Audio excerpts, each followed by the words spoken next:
ఉపకారం చేసిన వాడు కనపడితేనే గబగబా వెళ్ళి రెండు చేతులు పెట్టుకుని, అయ్యా నమస్కారం, చాలా సంతోషం, బాగున్నారా, మీరు ఇంత ఉపకారం చేసి పెట్టారు ఒకప్పుడు అంటాను. ప్రతి క్షణం ఉపకారం చేస్తున్నటువంటి పరమేశ్వరుడు నీ కంటికి కనపడితేనే గుర్తించాలా? అక్కడ ఉన్న కార్యం చేత గుర్తిస్తాం. గుర్తించి భగవంతుని పట్ల పెంచుకున్నటువంటి గౌరవమునకు భక్తి అని పేరు.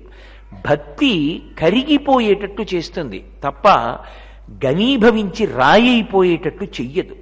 కామము తప్తము చేసి రాయయ్యేటట్టు చేస్తుంది, భక్తి కరిగిపోయేట్టు చేస్తుంది. అందుకే ఎవరి పట్ల భక్తి ఉన్నదో వారిలోనే కరిగిపోతాడు. ఆయన యందు లయం అయిపోయాడు అంటారు. మీకు బాగా అర్థం అవ్వాలంటే, ఒక ఉప్పు బొమ్మ ఒకటి ఉంది. ఒక పెద్ద ఉప్పు బొమ్మ ఒకటి తీసుకొచ్చి నేను సముద్రపు ఒడ్డున పెట్టాను. దానికి ప్రాణప్రతిష్ఠ చేశాను. దానికి ప్రాణం వచ్చింది. ఇప్పుడు ఆ ఉప్పు బొమ్మ అంది, నేను ఈ సముద్రంలోంచి వచ్చాను, ఉప్పులోంచి. నేను ఈ సముద్రం యొక్క అడుగు భాగాన్ని తెలుసుకోవాలనుకుంటున్నాను. ఉప్పు బొమ్మ సముద్రం అడుక్కెడదామని ప్రయాణం మొదలుపెట్టింది. మొదలుపెట్టిన ఉప్పు బొమ్మ చిట్ట చివరికి ఏమవుతుంది? సముద్రంలో కరిగిపోతుంది. భక్తి యందు ఏమవుతుందంటే, మీరు ఎవరి యందు భక్తితో ఉన్నారో వారి యందు ఐక్యమైపోతారు. కామము ఎప్పటికీ అలా కరిగిపోయేటట్టు చెయ్యదు. రాయిగా మార్చి పాషాణ సదృశం చేసి అందులోంచి మిగిలిన వికారములు పుట్టేటట్టు చేస్తుంది. అందుకే భక్తి అనేటటువంటిది చిన్నతనం నుండి కూడా పిల్లలకి నేర్పుతారు. ఆ భక్తి లేని జీవితం 10 మందికి ప్రయోజనకరంగా ఉండేటటువంటి జీవితము కాదు. నాకు డబ్బుంది అని నేను వేరొకరికి సహాయం చేయడం వేరు. అప్పుడు నాకు వాడికో పంచలు చాపిస్తే నేను ఫోటో తీయించుకుందాం, అవతల వాడికి ఏదో పెద్ద బాధ కలిగితే నేను ఉపకారం చేసి ఫోటో చేయించుకుని పేపర్లో వేసుకుందాం కాదు. వాడికి ఆపద ఇచ్చిన వాడెవరో వాడే నాకు ఐశ్వర్యాన్ని ఇచ్చాడు. ఇచ్చి ఈ జన్మలో ఇక్కడ డబ్బు ఉంది, కానీ ఒక్కసారి ఈ శరీరాన్ని విడిచిపెట్టేస్తే ఈ డబ్బు పనికి రాదు. ఆ డబ్బు బిడ్డలు పంచుకుంటారు. కింవానేన ధనేన వాజికరిభి ప్రాప్తేన రాజ్యేన కిం వా పుత్ర కళత్రమిత్ర పశుభిర్దేహేన గేహేన కిం జ్ఞాతైత క్షణభంగురం సపరితిరోత్యాద్యం మనోదూరతః స్వాత్మార్థం గురువాక్యతో భజ భజ శ్రీపార్వతీ వల్లభం అంటారు శంకర భగవత్పాదులు. ఒక్కసారి శరీరం వదిలిపెడితే ఇక ఏవీ తనవి కావు, వారసులకు వెళ్ళిపోతాయి. అది ఊర్ధ్వలోకాలలో ఉండడానికి పుణ్యంగా మారాలనుకోండి. అప్పుడు ఇక్కడ నీదైనది ఏదున్నదో అది అవతల వారి యందు పరమేశ్వరుణ్ణి చూసి దానం చేస్తాడు. ఒక ఆకలి ఉన్నవాడి రూపంలో నారాయణుడు రాకపోతే నీ దగ్గర అన్నం ఉంటే మాత్రం ఎవరికి పెడతావు? అన్నం ఉంది పెట్టడానికి, ఎవరికి పెడతావు? ఎవరికి అక్కర్లేదు, ఎవడి మానాన్ని వాడు తినగలడు. ఇప్పుడు నీకున్న అన్నం పుణ్యమాగా ఎలా మారింది?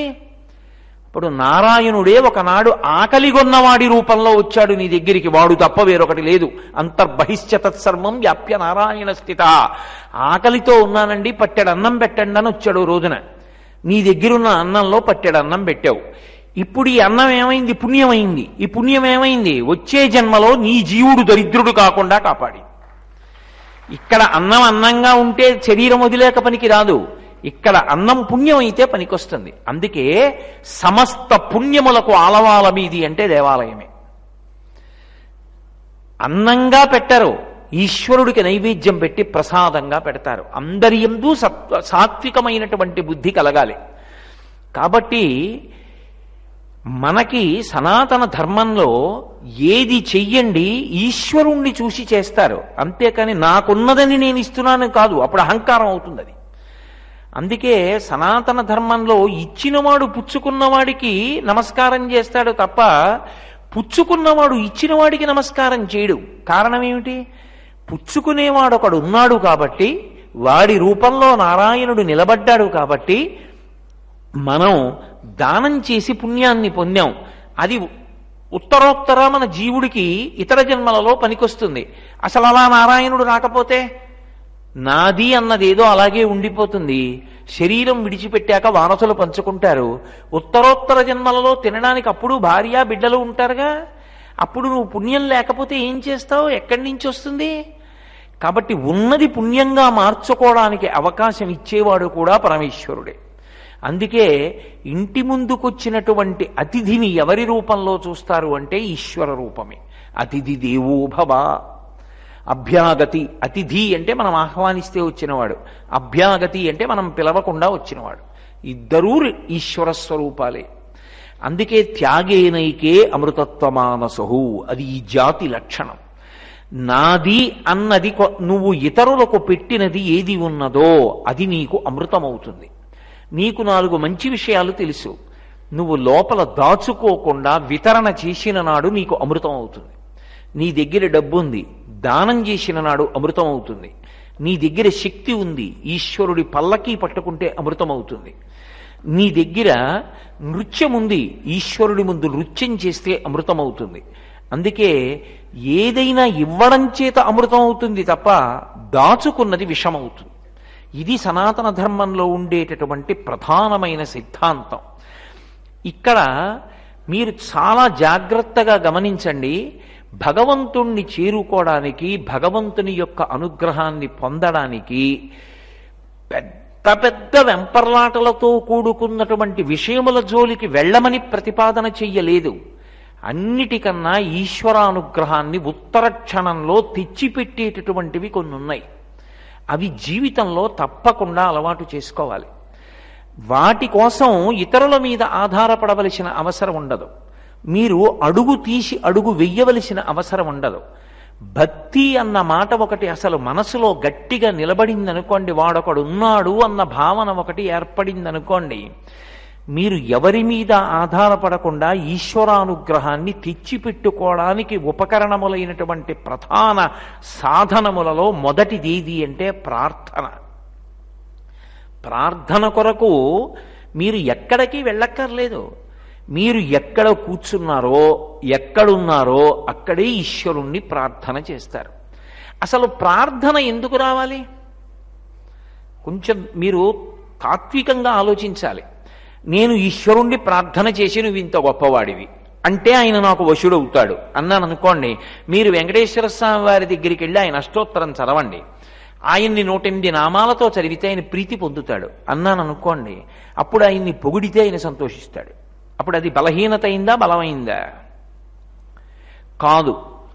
మరి ఆయన్ని పిలవడం ఎందుకు అంటే ఆయన గుణములు కడుపులో ఉన్నప్పుడు, మనసులో ఆయన యొక్క గుణములను అనుభవించినప్పుడు ఆనందము ఉద్భుతమైపోతే అది లోపల పట్టక పైకి వాగ్రూపంలో వస్తే నామావళి అవుతుంది.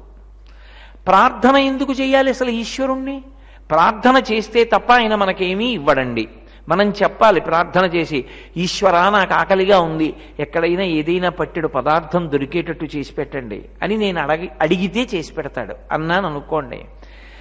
నేను అడిగితే తప్ప తెలియనివాడు ఈశ్వరుడైతే ఆయన సర్వజ్ఞుడు ఎలా అయ్యాడు? ఒకవేళ నేను అడగకపోయినా ఆయనకి తెలుసు అనుకుంటే అసలు అడిగి ప్రార్థన ఎందుకు చేయాలి? ఈ ప్రశ్న వస్తుందా రాదా? ఇక్కడ ఉండేటటువంటి అంతర్లీనమైన రహస్యం ముందు తెలియాలి, ఎందుకు ప్రార్థన చెయ్యాలి అని. ఇప్పుడు నేను ఉపన్యాసానికి వచ్చాను, ప్రవచనం ప్రారంభం చేస్తూ ప్రార్థన చేశాను. ఎందుకు ప్రార్థన చేశాను? ఈశ్వరా, నేను ఏ విషయం మీద మాట్లాడాలనుకుంటున్నానో ఆ విషయంలో నాకు ఏ విధమైనటువంటి వైక్లభ్యము లేకుండా జ్ఞాపకానికి వచ్చేటట్టు, నమ్మి కూర్చున్న ఇంతమంది యొక్క సమయం 1 నిమిషం నా వల్ల వృధా కాకుండా పనికొచ్చే మాటలే నా నోటి వెంట వచ్చేటట్టు నన్ను అనుగ్రహించు. ఈ విషయం నేను అడిగితే తప్ప ఆయనకి తెలియదు అనుకోండి, ఇంకా ఆయన సర్వజ్ఞుడు ఎలా అయ్యాడు? ఒకవేళ నేను అడిగితే తప్ప ఆయన ఇవ్వడనుకోండి, అప్పుడు అసలు అలాంటి వాడు, అంత స్వార్థం ఉన్నవాడు ఈశ్వరుడు ఎలా అయ్యాడు? ఇందులో ఒక విషయాన్ని మీరు గమనించవలసి ఉంటుంది. అసలు మనం ఎందుకు అడుగుతామంటే ప్రార్థన చేసి, మనం అడిగితే తప్ప ఆయనకి తెలియదని కాదు, అడగకుండా ఉండలేక. కష్టంలో ఉన్నవాడు ఏం చేస్తాడు? పక్కనున్నవాడు తీరుస్తాడా తీర్చలేడా చూడడు, ఆయన సమర్థుడా సమర్థుడు కాడా చూడడు. ఎవరికి చెప్పుకుంటాడు? ఇంట్లో దొంగతనం జరిగింది, అన్నీ పోయాయి, లబోదిబోమని ఏడుస్తున్నాడు. పనిపిల్ల వచ్చింది, తలుపు కొట్టింది. ఆవిడికి ఏమొచ్చు? అక్షరం ముక్క రాదు పాపం, ఆవిడేం దరఖాస్తు కూడా రాయలేదు. దాని చేతులట్టుకుని, చూడవే ఎంత కష్టపడి సంపాదించుకున్నానే, అయ్యగారు ఎంత కష్టపడ్డారే, ఇంట్లో అన్నీ ఎత్తుకుపోయారే అని ఏడిచింది. ఎందుకు? ఆవిడ ఏమైనా ఉపకారం చేస్తుందా? పోలీస్ స్టేషన్కి వెళ్ళి ఏడవాలి. మరి ఆవిడ దగ్గర ఎందుకు ఏడిచావు? అంటే ఏడుపు ఆపుకోలేక. ఈశ్వరుణ్ణి ఎందుకు అడిగావు? అడగకుండా ఉండలేక. చెప్పుకుంటే ఒక ఉపశాంతని చెప్పావు తప్ప చెప్పకపోతే ఆయనకి తెలియదని కాదు. ఇది ప్రార్థనలో ముందు తెలుసుకోవాలి. మనం చెప్పకపోయినా మనకి ఏది ఇవ్వాలో ఆయనకి తెలుసు. కానీ ఎందుకు చెప్తాం అంటే ఆయనకి చెప్పకుండా ఉండలేని ఆర్తి మనది, అందుకు ఆయనకి చెప్పుకుంటాం. అంతేగాని ఏమండి మీరు చెప్పకపోతే ఆయనకి తెలియదా అండి అని అడగకూడదు. ఇప్పుడు అసలు ప్రార్థన అన్న మాట ఎందుకు రావాలి? అసలు ఎందుకు చెయ్యాలి ప్రార్థన? దీన్ని మీరు చాలా జాగ్రత్తగా గమనించాలి. శాస్త్రంలో 3 మాటలు ఉంటాయి. 1 జీవుడు, 2 దురితము, 3 దైవము. ఈ 3 మాటలు ఉంటాయి. జీవుడు అంటే ఈ పైకి కనపడుతున్నటువంటి శరీరం కోటేశ్వరరావు అని పిలువబడుతోంది. లోపల ఒక జీవుడు ఉన్నాడు కదూ, వాడు గత జన్మలలో చేసుకున్నటువంటి పాపపుణ్యాలున్నాయి. ఆ పాపపుణ్యాల్ని లెక్క పెట్టుకున్నవాడు ఉన్నాడు, వాడు పరమేశ్వరుడు. వాడు ఆ పాపాన్ని పుణ్యాన్ని లెక్కబెట్టి పాపానికి ఫలితం అంతా ఒకేసారి ఇచ్చేస్తే వీడు తట్టుకోలేడురా. పాపానికి ఫలితం దుఃఖం, అంత దుఃఖ పెట్టేస్తే వీడు బతకలేడు. కాసేపు పాప ఫలితాన్ని కాసేపు పుణ్య ఫలితాన్ని ఇస్తూ ఉంటాను. అందుకే దీన్ని మర్త్యలోకం అంటారు. మర్త్యలోకం అంటే సుఖ దుఃఖములు రెండూ అనుభవించాలి. మీరు ఒక్కొక్క చోటికి వెళ్ళారనుకోండి, ఒక్కొక్కలా ఉంటుంది. అలా కాకుండా ఇంకోలా ఉండాలని కోరుకోకూడదు. ఇప్పుడు రోహిణీ కార్తె వచ్చింది అనుకోండి, వేడిగా ఉంటుంది. అబ్బా ఏమిటోనండి ఇంత వేడి అనకూడదు, అది కాలధర్మం అంతే. అలా ఈ లోకంలో పుట్టారనుకోండి, బతికున్నన్నాళ్ళు సుఖంగా ఉంటానని ఎప్పుడూ అనుకోకూడదు. ఏదో ఒక దుఃఖం వస్తుంది, ఏదో ఒక కష్టం వస్తుంది. ఏదీ లేకపోతే తలుపు సందులో వేలు పడుతుంది. అంటే వేల పట్టున అన్నం దొరకదు. వండి చాలా అబ్బా మా ఆవిడ ఎంత ప్రీతిపాత్రమైన కూర వండిందో అనుకుంటే ఆ వంకాయ కూరలో కనర వస్తుంది, చేదు వస్తుంది. ఏడవడానికి అది ఒక్కడి చాలు. కాబట్టి ఏదో దుఃఖం ఉంటుంది. అసలు అట్లా దుఃఖము సుఖము రెండూ ఉంటాయి కాబట్టి ఈ లోకంలో ఉన్నావు. ఈ లోకంలో ఉండి నాకు దుఃఖం వద్దండి అంటే ఎలా? అది కూడా ఉంటుంది. కాబట్టి మర్త్యలోకంలో ఉన్నప్పుడు సుఖదుఖములు రెండూ ఎందుకుంటాయంటే గత జన్మలలో చేసుకున్న పాపపుణ్యములను లెక్కపెట్టి పాపానికి ఫలితంగా దుఃఖాన్ని, సుఖాన్ని పుణ్యానికి ఫలితంగానూ ఒకడిస్తూ ఉంటాడు. వాడెవరు? వాడు పరమేశ్వరుడు. వాడికి తెలుసా లెక్క. అందుకే వాడు భగవద్గీతలో అంటాడు, కాల కలయతామహం అంటాడు. నేను గుప్తంగా లెక్కలు రాసి కాలంలో ఫలితం ఇస్తానంటాడు. ఆయనకి తెలుసు ఎప్పుడేమి ఇవ్వాలో. నాకేం తెలుసు? నాకు తెలీదు. ఈ ఫలితం వస్తోంది అన్న విషయం నాకు తెలీదు. తెలియకుండా నేనేం చేస్తాను? ప్రతిరోజు సుఖంగా ఉండాలని కోరుకుంటాను. అనుకుని ఏదో ఒక కార్యం తలపెడతాను. ఇదిగో ఈ కార్యం చేద్దాం అనుకుంటాను. అనుకుని బయలుదేరతాను. కానీ ఆ కార్యము చెయ్యడానికి వీలు లేని రీతిలో ప్రతిబంధకం వచ్చిందనుకోండి. ఉపన్యాసానికని బయలుదేరా. తీరా ఉపన్యాసం చెప్పడానికి ఏ ఊళ్ళో చెప్పాలో ఆ ఊళ్ళో తెల్లవారకట్ట దిగేటప్పటికి దగ్గు, విపరీతమైన దగ్గు ప్రారంభమైంది. సాయంకాలం అయ్యేటప్పటికి నోరు విప్పితే దగ్గు. ఇప్పుడు ఉపన్యాసం ఏం చెప్తావు? 1 గంటన్నర దగ్గర వెళ్ళిపోవాలి. ఇప్పుడు ఏమైంది? ఉపన్యాసం చెప్దామని బయలుదేరిన వాడివి చెప్పొద్దని అనుకోవట్లేదు, చెప్పాలనే అనుకుంటున్నావు. కానీ చెప్పడానికి అవకాశం లేకుండా పోయింది. దగ్గు వచ్చింది. ఎక్కడి నుంచి వచ్చింది? ఇందులోంచే వచ్చింది. అది వద్దు కానీ ఆగదు. మాట రావాలి, అది రాదు. ఎలా? ఇప్పుడు ఉపన్యాసం చెప్దామంటే దగ్గిచ్చిన వాడేవాడు? వాడు ఈశ్వరుడే. దుఃఖాన్ని ఇచ్చేవాడోడు, సుఖం ఇచ్చేవాడోడు ఉండడు. భయనాశన, భయపెట్టిన వాడే, భయం పోగొట్టిన వాడే. అందుకే వ్యాసుడు దేవీ భాగవతంలో ఒక మాట చెప్తాడు, కాలోహి బలవాన్ కర్త సతతం సుఖదుఃఖయో నరాణం పరతంత్రాణం పుణ్యపాపానుయోగత. నరుడు చెయ్యగలిగిందేం ఉండదు. ఆయన పాపపుణ్యాలు లెక్క పెట్టి సుఖదుఖాలు ఇస్తూ ఉంటాడు. ఇప్పుడు అందుకే చూడండి, మనకి సనాతన ధర్మంలో ఒక గమ్మత్తు ఉంటుంది. ఏమంటే పంతులు గారిని కుక్క కరిచిందిట అన్నారనుకోండి, అయ్యో పాపం అంటారు. ఏమిటి అయ్యో పాపం ఏమిటి అంటే, గత జన్మలో ఎప్పుడో ఒంట్లో ఓపిక ఉంది కదా అని పంతులు గారు ఆ జన్మలో ఆ శరీరంలో ఉన్నప్పుడు ఒళ్ళు కొవ్వి అటుగా వెళ్ళిపోతున్నటువంటి ఒక కుక్కని నిష్కారణంగా కర్రతో కొట్టిన కారణం చేత కుక్క పడినటువంటి బాధని ఈ జన్మలో అనుభవింపజేయడానికి పరమేశ్వరుడు కుక్క చేత పంతులు గారిని కరిపించి పంతులు గారు బాధపడేటట్టు చేశాడు. అయ్యో పాపం, ఆ పాపం ఇప్పుడు అనుభవంలోకి వచ్చింది. దాన్ని సంగ్రహంగా ఏమంటారంటే సూక్ష్మంగా అయ్యో పాపం అంటుంటారు. ఇప్పుడు ఎవరమైనా సరే అయా అయితే సరే కానివ్వండి, పాపానికి ఫలితం వస్తే రానివ్వండి, ఏమొస్తే అదే అనుభవిస్తాం అనగలమా? అనలేం. పోనీ ఒక్క సుఖమే రావడానికి కావలసినటువంటి పుణ్యం ఒక్కటే చేసి ఉంటే ఈ లోకంలో ఎందుకు ఉంటాం? దేవతలుగా ఉంటాం స్వర్గలోకంలో. అప్పుడు ఒక్క సుఖాలే పొందొచ్చు. మరి సుఖం కావాలని కోరికుంది, చేసిన పాపాలున్నాయి, దానికి ఇప్పుడు ఫలితం ఇస్తే తట్టుకునే ఓపిక లేదు. వద్దు ఈశ్వర. మరి ఎలా? అసలు ముందు నువ్వు ఈ విషయాన్ని అంగీకరిస్తే ప్రార్థన అన్న మాట వస్తుంది. నేను చేసిన దురితం ఉంది, ఏదో పాపం, దాన్ని లెక్కపెట్టి ఇచ్చేవాడు ఉన్నాడు, అనుభవించడానికి జీవుడు నేనున్నాను. ఇప్పుడు ఈ జీవుడు రెండిటి మధ్య నొక్కబడతాడు. ఎవరి చేత? ఒకవైపు నుంచి దైవం చేత, ఒకవైపు నుంచి కాలము చేత, దురితము చేత. కాలంలోనే ఫలితాలు వస్తాయి. ఈ రెండిటి మధ్యలో నొక్కబడతాడు. ఊపిరాడదు, ఆ కష్టం తట్టుకోలేడు. ఇప్పుడు అలా తట్టుకోలేను, ఎప్పుడో పాపం చేశాను, కానీ ఈ జన్మలో తెలుసుకున్నాను ఈశ్వరుడు అన్నవాడు ఉన్నాడు, లెక్క పెట్టుకుంటాడు అని. కాబట్టి నేను ఇక అటువంటి పాపపు పనులు చెయ్యాలని అనుకోవట్లేదు. ఈశ్వర నాకొక్క ఉపకారం చెయ్యి. నేను గతంలో ఏదో పాపాలు చేసే ఉండి ఉంటాను, కాబట్టి ఖచ్చితంగా నాకు దుఃఖం కలిగే అవకాశం ఉంది. కానీ ఆ దుఃఖం ఇచ్చేటప్పుడు ఒళ్ళు మరిచిపోయి నీ పాదాలు విడిచిపెట్టేయవలసినంత దుఃఖాన్ని ఇవ్వకు. నన్ను అనుగ్రహించి ఆ దుఃఖాన్ని నేను తట్టుకోగలిగినంత దుఃఖంగా మార్చు. ఇప్పుడు ఈశ్వరుడు ఏం చేస్తాడు? ఆ దుఃఖాన్ని తగ్గిస్తాడు. లేదయా నువ్వు ఆ పాపం చేశావు కాబట్టి అనుభవించవలసిందే అన్నాడు అనుకోండి. ఇప్పుడు చేసిన కర్మ ఏదో అది గొప్పది. ఈశ్వరుడు ఎందుకు ఇంకా చేసిన కర్మకు ఫలితం అనుభవించాలంటే? ఇంకా ఆయన ఏ ఉపకారం చేయనట్టు కాదు. ఎవడు భక్తితో భగవంతుని యొక్క పాదములను పట్టుకుని ఉంటాడో అటువంటి వాడికి దురితము వస్తున్నప్పుడు, దుఃఖము రావలసిన సమయం ఆసన్నమైనప్పుడు ఆ దుఃఖము రాకుండా వాడు తట్టుకునేటట్టుగా ఇచ్చి విడిచిపెడతాడు ఈశ్వరుడు. అందుకు ప్రార్థనతోటే. నిద్రలేస్తే ప్రార్థనతో ప్రారంభం, రోజు పూర్తి చేస్తే ప్రార్థనతో పరిసమాప్తి. ఎందుకని? నీకు దుఃఖం వద్దు దుఃఖం వద్దు అనుకుంటున్నావు, అది ఇవ్వవలసిన వాడెవరో వాడు అనుగ్రహించాలి. అందుకే ప్రార్థన అంత శక్తివంతము.